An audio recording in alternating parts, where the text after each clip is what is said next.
When I think of immigration, I want to think of families, I want to think of unity, and I want to think of a safe place. You know, free of prosecution, a place where we can welcome a child that is hungry. These last couple of years for immigration families has been the toughest than any other years.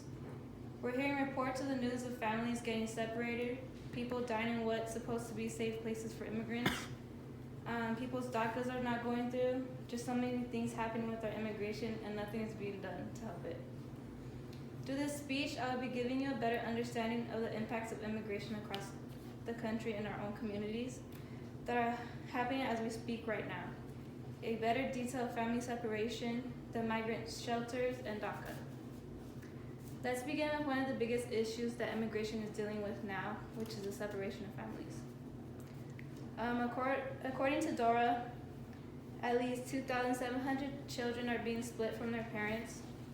1,995 of them were separated over the last 6 weeks, from April 18 to May of 2018, which is approximately an average of 45 children, which are being taken away from their parent each day. There is no legal Trump policy that states that a family who enters the United States without papers must be separated. The policy that is placed is that all adults who are caught crossing the border illegally are supposed to be prosecuted. And many of these people are crossing the borders with their younger children, which is when the separation happens.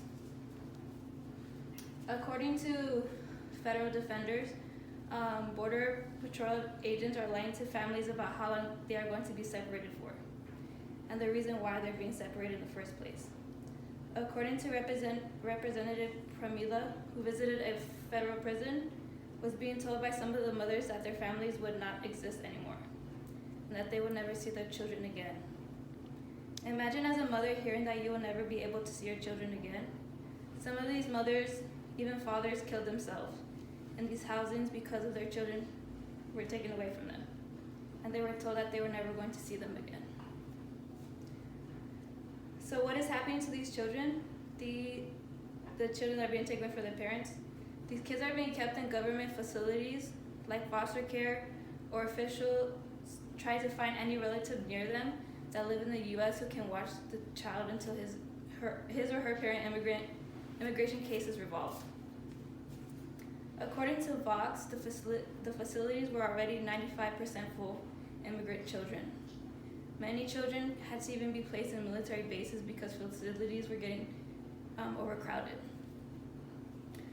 Seeking asylum, according to NOLO, there are nearly 200 immigration detention facilities in the United States, usually located far from the major cities. Some house several thousand detainees at one time, mixing aliens who have criminal records with others who don't. These facilities have raised serious concerns about the conditions these asylums have gotten to the point where people are actually dying in these facilities due to harsh conditions. Men and women are housed in different facilities, as well as children. Many of these migrants don't know how long they would be in these facilities until they are granted to stay in the U.S. or released on bond. Not only are these immigrants being placed in these horrible conditions, but they are also must deal with the staff who are known to be extremely rude.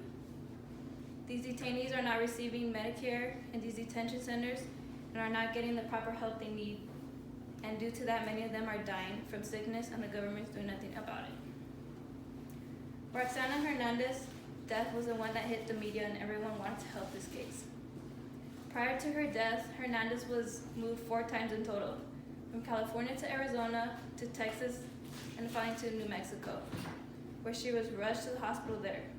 The documents show that she was dehydrated, starving. They also uncovered she had untreated HIV, and she was in septic shock. She later died of cardiac arrest. Later, an autopsy was placed and showed evidence of physical abuse. Why are these migrants being placed in such horrible condition? When are things going to start changing? DACA. On September 5th, 2017, President Trump announces that he will end the DACA program and they will no longer accept applications. This program granted work permits to undocumented immigrants who arrive in the country as children. To many, this can be life-changing. DACA protects dreamers, young undocumented immigrants. When these immigrants' DACA expires, they will not be able to process a new DACA request. Instead, they will be treated like undocumented immigrants. When this was announced, protesters all around big major cities were outraged with Trump and his administration.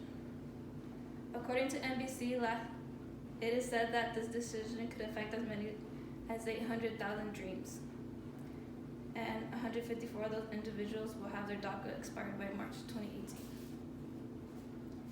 Many of these dreamers are here to learn, have a better education, and work hard. And we're going to allow them to stay in the United States. That is inhumane of Trump and the administration, and something needs to be done to help the dreamers, and should allow them to stay in the United States. Our immigration system is fundamentally broken, and ICE's role in supporting the existing system, including separating families, seeking refugee in the United States, and conducting indiscriminate deportation rates in our communities, is creating an atmosphere of toxic fear and mistrust in immigrant communities. The United States has always had an issue with immigration, but issues have increased over the past couple years. We have dreamers DACA expiring, and they're not able to process a new one, families being separated at the border, horrible conditions in these detention centers. The law is that officials should be taking immigrants who have criminal records, but are also taking immigrants who are innocent. And some of these people are even dying in these centers because of the officials are treating them horribly. When are things going to start to change, and how many more children have to be separated from their families?